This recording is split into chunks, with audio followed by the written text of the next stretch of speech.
हवालात की सलाखों के पीछे से मैं उसे नमाज पढ़ता देख रहा था।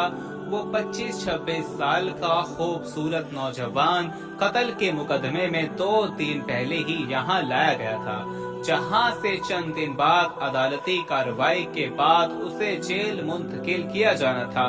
उसके खिलाफ केस काफी मजबूत था, इसलिए गुमान गालिब था कि 1-2 पेशों के बाद ही उसे सजाए मौत सुना दी जाएगी। मैं एक आर्मी वाला हूँ और पहले दिन ही से मेरा रवैया और लहजा उसके साथ काफी सख्त रहा था, लेकिन उसके लबों पर हमेशा एक दिल मोह लेने वाली मुस्कुराहट होती थी और वो हमेशा मुझे बड़ा समझते हुए अदब से और नरम लहजे में बात करता था, और मुझ जैसा सख्त इंसान भी 2 दिन में ही उसके अच्छे अखलाक के सामने हार गया था।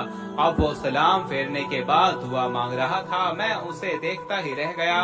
वो इस तरह खुशू और खुजू से दुआ मांग रहा था कि यूं लगता था जैसे वो जिससे मांग रहा है वो उसके बिल्कुल सामने बैठा हो। दुआ के बाद उसकी नजर मुझ पर पड़ी तो उसके लबों पर वही मुस्कुराहट नमूदार हुई। वो उठकर मेरे पास आया और हमेशा की तरह मेरा हाल चाल पूछने लगा। आज खिलाफे मामूलात मेरा लहजा काफी नरम था। बातों के दौरान मैंने उससे पूछा क्या वाकई उसने कत्ल जैसा जुर्म किया है, क्योंकि मुझे उसकी मासूमियत से नहीं लग रहा था कि वो कत्ल जैसा जुर्म कर सकता है। एक इंसान का कत्ल पूरी इंसानियत का कत्ल है, तो फिर मैं ऐसा घिनौना जुर्म कैसे कर सकता हूँ? उसने मुस्कुराते हुए जवाब दिया। तो फिर मैंने सवालिया नजरों से उसकी तरफ देखा। जब अल्लाह इस दुनिया में किसी को इख्तियारात देता है ना, तो अक्सर लोग भूल जाते हैं कि ये इख्तियारात अल्लाह की तरफ से अमानत हैं। वो उन सब को अपना कमान और हक समझ बैठते हैं। मेरे साथ भी ऐसा ही हुआ। हमारे इलाके के एक बाअसर इंसान ने कत्ल कर दिया और इत्तेफाक से मैं वहाँ से चंद कदम ही दूर था। उसने मुझ पर इल्जाम लगा दिया, झूठे गवाह तैयार कर लिए गए और मैं यहाँ आ गया। मुझे दुख सा हुआ तो तुम्हारे घर वालों ने कुछ नहीं किया। घर वालों ने अपने से कोशिश की, लेकिन वही बात, इस मुआशरे में लोग भी डर के मारे उसी का साथ देते हैं जो ताकतवर हो। वो फिर से मुस्कुराया। मुझे उसके सुकून का देखकर हैरत हुई। तुम्हें डर नहीं लगता कि हो सकता है कुछ दिनों तक तुम्हें मौत की सजा सुना दी जाए? इंशाअल्लाह मुझे कुछ नहीं होगा। मैंने उसके आगे अपनी अर्जी रख दी है, जिसके सामने बड़े से बड़े बादशाह की भी कोई हैसियत नहीं। उसने पूरी यकीन लहजे में जवाब दिया। मैंने फिर सवालिया नजरों से उसे देखा। मैं अपने अल्लाह की बात कर रहा हूँ। उसे मेरे बेगुनाही का पता है और वो मुझे कुछ नहीं होने देगा। उसके हर लफ्ज से मोहब्बत टपक रही थी। तुम्हें यकीन है कि दुआ से काम हो जाएगा? अगर न हुआ तो? मैंने पूछा। जब उससे मांगा जाता है ना, तो फिर शक में नहीं पड़ते कि वो कबूल नहीं करेगा। वो सब कुछ उस पर छोड़कर इंतजार करते हैं। उसके लहजे में यकीन ही यकीन था। मैं बस उसके चेहरे को ताकता ही रह गया कि उससे पहले अल्लाह पर यकीन शायद ही किसी में देखा हो। 3 दिन मजीद गुजर गए। इसी दौरान उसके घर वाले भी उससे मिलने आए थे। वो अपने वालिदैन का इकलौता बेटा था। माँ का रो रो कर बुरा हाल था, लेकिन उसके सुकून में कोई कमी नहीं आई। वो मुसलसल समझाता रहा कि मैंने अल्लाह के सामने अर्जी रख दी है। उसे पता है कि मैं बेगुनाह हूँ। देख लीजिएगा, वो मुझे कुछ नहीं होने देगा।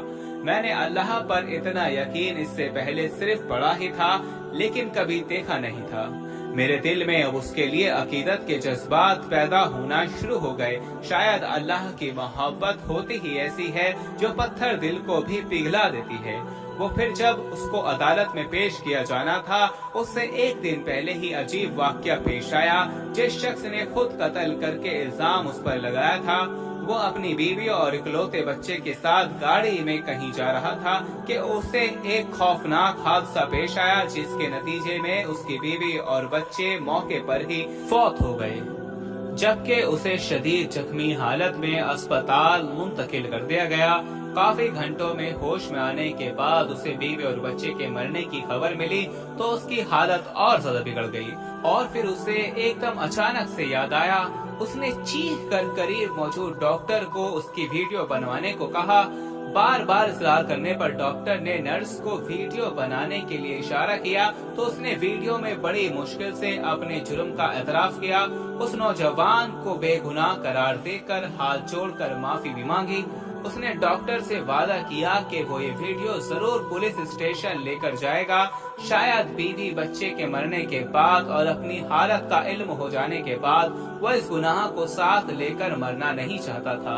ادھر ویڈیو پولیس اسٹیشن پہنچی، ادھر وہ مر گیا۔ آج عدالت میں اس کی پیشی تھی۔ عدالت کے سامنے اس کی بے گناہی کا ناقابل تردید ثبوت ویڈیو کی شکل میں موجود تھا، اس لیے اسے باعزت بری کر دیا گیا۔ میں کمرہ عدالت میں کھڑا گمسم سا سوچ رہا تھا کہ اللہ ان بندوں کی جو صحیح معنوں میں اس پر ایمان لاتے ہیں ان کی کیسے مدد کر سکتا ہے۔ ان کی ہتھکڑیاں کھول دی گئی تھیں، ماں روتے ہوئے اس سے لپٹ گئی تھی، باپ کی آنکھوں میں بھی آنسو تھے، شاید اسی وجہ سے کہ اللہ نے اسے ان حالات میں تنہا نہیں چھوڑا تھا اور اسی طرح سے اس کی مدد کی تھی جس کا کسی کو وہم و گمان بھی نہیں تھا۔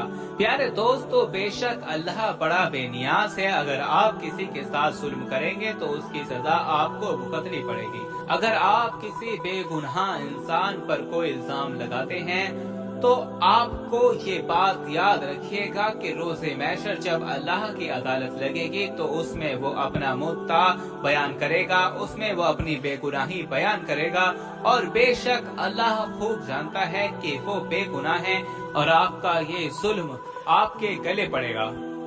اس دنیا میں تو آپ اس کا مداوع کر سکتے ہیں، لیکن روز قیامت، روز محشر آپ اس کا مداوع نہیں کر سکتے۔ بے شک ایک انسان کا قتل پوری انسانیت کا قتل ہے، جو چاہے کچھ بھی ہو۔ ہمارا دین اسلام ہمیں یہ سبق دیتا ہے کہ کسی کو ناحق قتل نہیں کرنا چاہیے، اور اگر کچھ غلطی خطا ہو بھی جاتی ہے تو اس کا الزام کسی دوسرے پر نہیں دھرنا چاہیے۔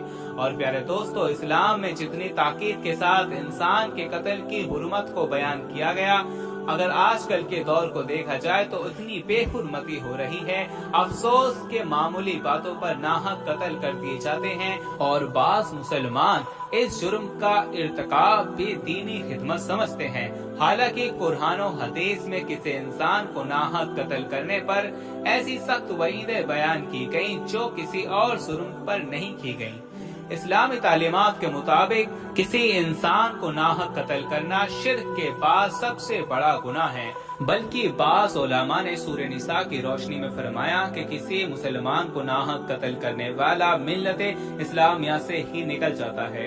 حضور اکرم صلی اللہ تعالی علیہ وسلم نے بھی کسی کو ناحق قتل کرنے پر بہت سخت وعیدیں ارشاد فرمائی ہیں، اور امت کو اس سنگین گناہ سے باز رہنے کی بار بار تلقین فرمائی ہے۔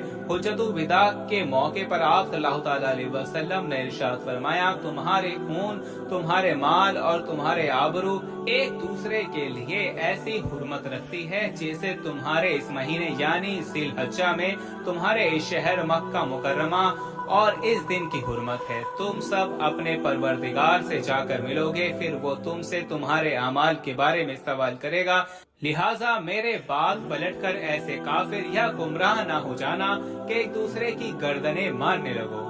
بحوالہ صحیح بخاری۔ تو دوستو، کسی پر غلط الزام لگا کر اس پر سزائے موت دلوانا بھی ایک ناحق قتل ہے۔ پیارے دوستو، امید کرتے ہیں آپ کو آج کی ہماری ویڈیو ضرور پسند آئی ہوگی۔ اگر آپ کو یہ ویڈیو پسند آیا ہو تو اس ویڈیو کو دل سے لائک کریں اور زیادہ سے زیادہ لوگوں تک اس ویڈیو کو ثواب کی نیت سے شیئر کریں، اور اس ویڈیو کے بارے میں آپ کی کیا رائے ہے کمنٹ سیکشن میں اپنی رائے کا اظہار ضرور دیں، اور مزید اسی طرح کی روز کی ویڈیو پانے کے لیے ہمارے چینل کو ضرور سبسکرائب کریں۔